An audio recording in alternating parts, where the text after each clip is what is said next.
Hi అండి. అందరూ ఎలా ఉన్నారు? బాగున్నారా? అందరూ బాగుండాలి, ఆరోగ్యంగా ఉండాలని కోరుకుంటున్నాను. మేము కూడా చాలా చాలా బాగున్నామండి. Welcome back to Bhavani Dasari vlogs. మన ఛానల్ ఎవరైనా ఫస్ట్ టైం చూస్తున్నట్లయితే ఛానల్ని తప్పకుండా సబ్స్క్రైబ్ చేసుకోండి. అలాగే ఈ వీడియో మొత్తం చూసిన తర్వాత మీకు నచ్చినట్లయితే లైక్ చేయండి, షేర్ చేయండి, కామెంట్ చేయండి. ఈరోజు వ్లాగ్లో సూపర్ టేస్టీగా ఉండే స్పానిష్ ఆమ్లెట్ అయితే చేసి చూపించబోతున్నాను. అలాగే నేను స్టిచ్ చేసిన స్కాలప్ మోడల్ బ్లౌజ్ కూడా మీతో షేర్ చేసుకుంటాను. ఈ ఆమ్లెట్ని చాలా ఈజీగా ప్రిపేర్ చేసుకోవచ్చండి. ఈవెన్ పిల్లలు కూడా ప్రిపేర్ చేసేసుకోవచ్చు. సో ఫస్ట్ అయితే ఒక ప్యాన్ తీసుకొని అందులో బటర్ వేసేసి అది మొత్తం చక్కగా స్ప్రెడ్ అయిపోయిన తర్వాత అందులో సన్నగా స్లైస్ చేసుకున్న పొటాటోస్ ఉంటాయి కదా, సో వాటిని ఎలా సెట్ చేసుకొని మూత పెట్టేసేయాలి సిమ్లో పెట్టేసి. అవి మొత్తం కుక్ అయ్యేలోపు ఇక్కడ ఒక 2 ఎగ్స్ తీసుకుని అందులో టేస్ట్కి సరిపడా పెప్పరు అలాగే సాల్ట్ ఈ రెండు కూడా వేసేసి బాగా మిక్స్ చేసుకోవాలి.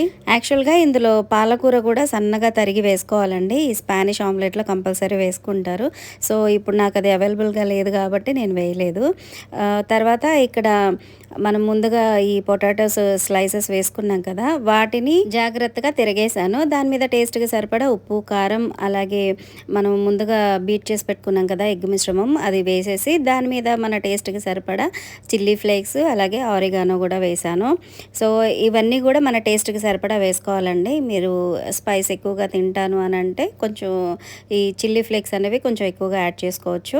సో నేనైతే ఇప్పుడు మా టేస్ట్కి సరిపడా యాడ్ చేశాను. ఇవన్నీ వేసిన తర్వాత దాని మీద ఈ అమూల్ చీజ్ ఉంటుంది కదా, సో దాన్ని ఇలా నీట్గా తురుముకొని దాని మీద వేసేసుకొని మూత పెట్టి స్టవ్ సిమ్లో ఉంచేయాలన్నమాట. సో అలా ఉంచిన తర్వాత కాసేపటికి ఆ చీజ్ అంతా కూడా ఇలా బబుల్స్ అంటే కుక్ అవుతుంటే బబుల్స్ వస్తాయి కదా, సో అలా వస్తుందన్నమాట. అలా వచ్చింది అని అంటే అది మంచిగా నీట్గా కుక్ అయిపోయినట్టే. సో ఆ టైంలో స్టవ్ ఆఫ్ చేసేసి ఈ ఆమ్లెట్ ఏదైతే ఉందో అది ఒక ప్లేట్లోకి అయితే తీసేసుకోవాలి. సో ఇక్కడ ఆమ్లెట్ అయితే కంప్లీట్ అయిపోయిందండి. చూస్తున్నారు కదా, చాలా సింపుల్గా ప్రిపేర్ చేసుకోవచ్చు. అలాగే పిల్లలు కూడా చాలా ఇంట్రెస్ట్గా తింటారనమాట. ఇక్కడ ఇది ఆమ్లెట్ లాగా కన్నా కూడా ఒక పిజ్జా లాగా కనిపిస్తుంది కదా. మా అబ్బాయికి అయితే టేస్ట్ చాలా బాగా నచ్చిందంట. కొన్ని స్లైసెస్ వాళ్ళ ఫ్రెండ్స్కి కూడా తీసుకెళ్ళాడండి ఆ రోజు టేస్ట్ చూపించడానికి. వాళ్ళకి కూడా చాలా బాగా నచ్చిందంట. ఇంకోసారి ప్రిపేర్ చేయండి మా ఫ్రెండ్స్కి కూడా బాగా నచ్చింది అనేసి అన్నాడు.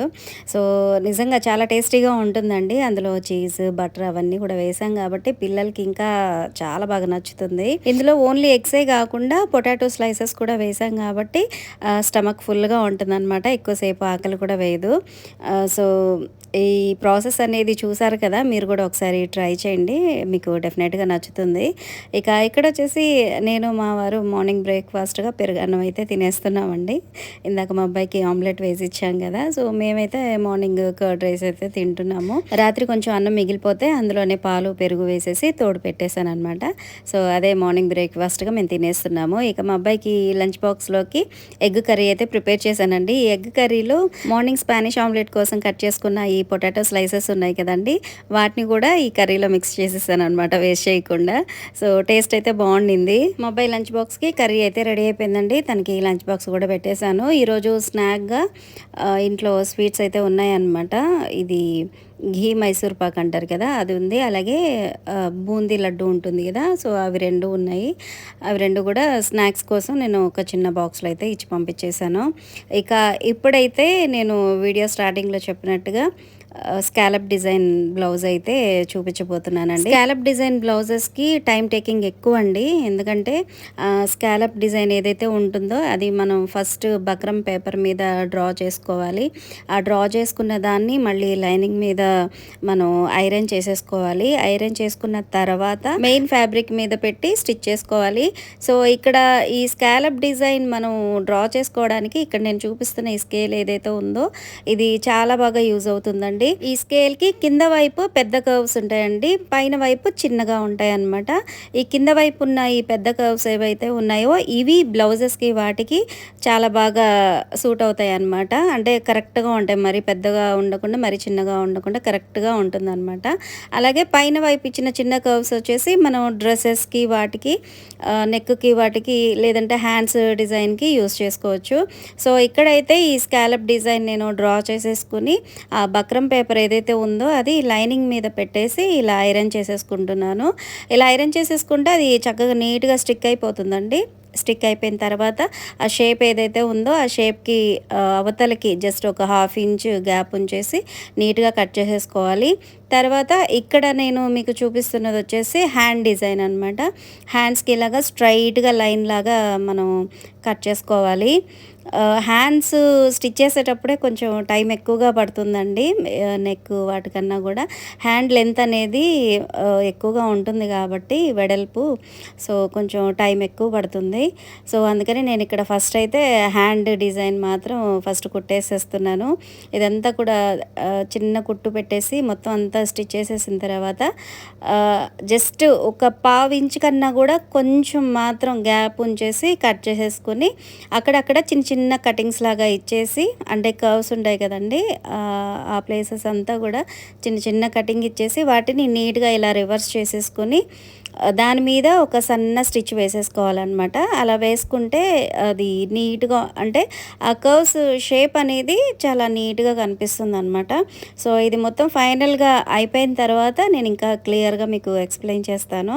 సో ఇక్కడైతే నేను హ్యాండ్ మొత్తం కూడా ఫస్ట్ స్టిచ్ చేసేసుకుంటున్నాను అనమాట. సో ఫైనల్గా బ్లౌజ్ స్టిచ్చింగ్ అయితే కంప్లీట్ అయిందండి. ఇప్పుడు దీని కంప్లీట్ డీటెయిల్స్ అయితే చెప్తాను. సో ఇప్పుడైతే నేను స్టిచ్ చేసిన స్కాలప్ మోడల్ బ్లౌజ్ అయితే మీకు చూపించబోతున్నానండి.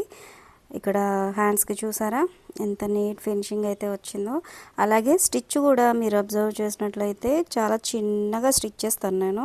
సో అలా చేయడం వల్లే మనకి ఫినిషింగ్ అనేది చాలా నీట్గా ఉంటుంది. యాక్చువల్గా కొంతమంది ఈ స్కాలప్ డిజైన్ని ఇలా రివర్స్ చేసిన తర్వాత దాన్ని ఐరన్తో ప్రెస్ చేసేసి అలా వదిలేస్తారనమాట, ఇంకొక స్టిచ్ అయితే వేరు.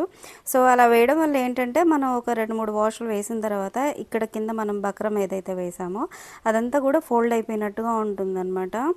సో ఇలా వేయడం వల్ల ఫినిషింగ్ అనేది ఎప్పటికీ అలాగే ఉంటుంది, రఫ్ అండ్ టఫ్గా యూస్ చేసుకోవచ్చు. సో హ్యాండ్కి అయితే ఇలా ఉంది వర్క్. అలాగే చిన్న బుట్ట చేతులు వచ్చేలాగా పెట్టమన్నారు, చిన్న ఫ్రిల్స్ లాగా, అంటే మరీ చిన్నవి కాదు మరీ పెద్దవి కాదు. సో క్లాత్ ఉన్నంత వరకు నేను ఇలా అడ్జస్ట్ చేసి అయితే పెట్టేశాను. అలాగే ఇక్కడ రౌండ్గా ఈ స్కాలప్ మోడల్ అనేది స్టిచ్ చేశాను అనమాట. చూసారా అన్నీ కూడా ఈవెన్గా ఎలా ఉన్నాయో. ఈ కట్ వర్క్ అనేది ఇంతకు మించి, అంటే ఇప్పుడు ఈ డౌన్ అనేది ఇంత పెట్టామనుకోండి, అది మనం బ్లౌజ్ వేసుకున్నప్పుడు ఇలా తిరగబడిపోతాయి అన్నమాట ఇవి. సో అలా అవ్వకుండా మనం ఏంటంటే జస్ట్ కొంచెమే కర్వ్ అనేది కొంచెమే ఉండేలాగా స్టిచ్ చేసుకుంటే కనుక మనకి బ్లౌజ్ వేసుకున్నా కూడా ఫినిషింగ్ చాలా నీట్గా ఉంటుంది. అలాగే ఇక్కడ ఈ థ్రెడ్స్ ఇచ్చేసాను. గోల్డ్ కలర్ మనకి షిమ్మర్ క్లాత్ దొరుకుతుంది కదా, దాంతో వీలైనంత వరకు చిన్నగా, అంటే చిన్నగా కాదు సన్నగా వచ్చేలాగా డోరీస్ అయితే ప్రిపేర్ చేసేసి దీనికైతే అటాచ్ చేసేసాను. అలాగే ఈ బెల్ హ్యాంగింగ్స్ ఏవైతే ఉన్నాయో అవి లోపల వైపు స్టిచ్ అనేది కనిపించకుండా ఇలా స్టిచ్ చేసేసాను సింపుల్గా. ఇలా ఐ థింక్ ఇది రా సిల్క్ అనుకుంటా అండి. సో మంచి రా సిల్క్ ఫ్యాబ్రిక్ అనమాట, షైనింగ్గా ఉంది. ఇలాంటి ఫ్యాబ్రిక్స్ వీలైనంత వరకు మనం నీట్ ఫినిషింగ్, సింపుల్ లుక్ ఉండేలాగా చూసుకుంటేనే చాలా బాగుంటాయి. హడావుడిగా అన్ని డిజైన్లు లేస్లు అన్నీ వేయకుండా ఇలా స్టిచ్ చేసుకుంటేనే చాలా బాగుంటాయి అన్నమాట. సో బ్యాక్ సైడ్ అయితే ఇలా వచ్చిందండి. ఇదిగో చూసారు కదా, ఇలా వచ్చింది మొత్తం అంతా కూడాను. ఇవైతే కంప్యూటర్ వర్క్ అయితే కాదు, జస్ట్ దాని మీద వచ్చిన ప్రింట్ అనమాట, థ్రెడ్ కూడా కాదు, జస్ట్ ప్రింట్ ఇది. ఇక్కడ ఫ్రంట్ వైపు చూద్దాం ఇప్పుడు. ఈ ఫ్రంట్ వచ్చేసి ఇక్కడ కూడా ఆ రౌండ్ షేప్ అనేది వచ్చేలాగా ఇలా స్టిచ్ చేశాను అనమాట. అలాగే ఫ్రంట్ పార్ట్ వచ్చేసి నేను ప్రిన్సెస్ కట్ అయితే ఇచ్చానండి. ఇక్కడ కూడా ప్రిన్సెస్ కట్ ఇచ్చేసాను. అలాగే లోపల వైపు అంతా ఓవరాల్గా ఇలా ఓవర్లాక్ చేసేసాను. ఇంకా ఇక్కడ ఈ బక్రం పేపర్ యూస్ చేసి మనం ఈ ప్యాటర్న్, అదే ఈ కట్ వర్క్ అనేది ప్రిపేర్ చేస్తాం కదా, సో అదంతా కూడా ఇక్కడ నేను హ్యాండ్ తోటి హెమ్మింగ్ చేసేసాను అనమాట. అలాగే ఈ ఫ్రంట్ వైపు రౌండ్ ఫినిషింగ్ నీట్గా వస్తుందండి. ఇలా మనం ఒకదాని మీద ఇట్లా పెట్టేసి, అదే హుక్స్ కాజా కలిపినప్పుడు ఆ షేప్ అనేది కరెక్ట్గా ఉంటుందన్నమాట. అలాగే మీరు ఇంకా ఇక్కడ షోల్డర్ దగ్గర అబ్జర్వ్ చేసినట్లయితే యాక్చువల్గా అయితే నేను చాలామంది స్టిచ్ చేసినప్పుడు చూసానండి. ఈ షోల్డర్ దగ్గర ఈ వర్క్ అనేది పర్ఫెక్ట్గా ఉండదన్నమాట, కొంచెం అనీవెన్గా ఉంటుంది. సో మీరు ఇక్కడ చూసినట్లయితే ఇదంతా కూడా కట్ వర్క్ ఎలా ఉందో సేమ్ యాజ్ ఇట్ ఈస్గా షోల్డర్ దగ్గర కూడా ఉందన్నమాట. సో మనం కట్ చేసేటప్పుడే అలా కట్ చేయాలండి. మనం కటింగ్ అనేది కరెక్ట్గా చేయలేదు అని అంటే ఇక్కడ ఈ జాయింట్ అనేది ఈవెన్గా రాదనమాట మనకి. అలాగే ఇక్కడ ఏదైతే ఇది ఉంటుందో జాయింట్, అది కూడా నేను థ్రెడ్ తోటి ఇలా హెమ్మింగ్ చేసేటప్పుడు చిన్న నాట్ అయితే వేసేసాను. అలా వేస్తే బ్లౌజ్ వేసుకున్నప్పుడు ఫినిషింగ్ నీట్గా ఉంటుందన్నమాట చూడడానికి. అలాగే మనం ఎప్పుడైనా సరే కట్ వర్క్ బ్లౌజెస్ అవి స్టిచ్ చేసుకోవాలి అని అన్నప్పుడు మరీ ఎక్కువగా అయితే మనం మరీ అంటే ఏమంటారు వెడల్పు అనేది ఎక్కువగా చేసుకోకూడదు అనమాట. సో కట్ చేసుకునేటప్పుడే అది మనకి బ్లౌజ్ నెక్ అనేది ఎలా ఉందో సేమ్ అలాగ ఉండేలాగే చూసుకొని కట్ చేసుకోవాలండి. కొంతమంది కన్ఫ్యూజ్ అయిపోయి ఇక్కడ ఈ కర్వ్స్ ఏవైతే ఉన్నాయో అవి మనకి లైన్కి లోపల కాకుండా బయటికి ఉండేలాగా చేసేస్తారనమాట. యాక్చువల్గా నేను కటింగ్ చేస్తూ చెప్తే ఇంకా అర్థమవుతుందేమో. సో అలా చేసుకుంటే ఏంటంటే ఇప్పుడు ఇక్కడ ఉన్న ఈ కర్వ్ అనేది ఇక్కడికి వచ్చేస్తుంది అనమాట స్టిచ్చింగ్ చేసిన తర్వాత. సో ఆ బ్లౌజ్ వేసుకున్నప్పుడు వెనక వైపు అంతా కూడా చాలా బ్రాడ్గా వీపంతా కనిపిస్తూ అస్సలు బాగోదన్నమాట. చాలా జాగ్రత్తగా కటింగ్ అయితే చేసుకోవాలండి. వీలైతే ఈసారి నేను కటింగ్ కూడా చూపించడానికి ట్రై చేస్తాను. సో అలాగే ఇక్కడ ఇదంతా కూడా సన్నగా మీరు అబ్జర్వ్ చేసినట్లయితే చూడండి, చిన్ని కుట్టు పెట్టేశాను. చిన్నగా కుట్టేసేసి ఇక్కడ చివరి ఎడ్జెస్కి మాత్రమే కుట్టేశాను అనమాట. సో ఇలా కుట్టడం వల్ల మీరు రఫ్ అండ్ రఫ్గా యూస్ చేసినా కూడా బ్లౌజ్ అనేది చాలా రోజులు నీట్గా ఉంటుంది. ఇక్కడంతా హెమ్మింగ్ చేసేసాం కాబట్టి ఇక మనకి ఇది అస్సలు ఏమంటారు వాష్ చేసినా కూడా ఏం అవ్వదన్నమాట నెక్ అనేది. సో ఎలా అనిపించింది ఈ బ్లౌజ్ స్టిచ్చింగ్ నాకు తప్పకుండా కామెంట్ చేయండి. యాక్చువల్గా ఇప్పుడు నేను ఈ బ్లౌజ్ ఏదైతే స్టిచ్ చేశానో దీనికి కాంబినేషన్ శారీ వచ్చేసి ఇదన్నమాట, ఎల్లో శారీ.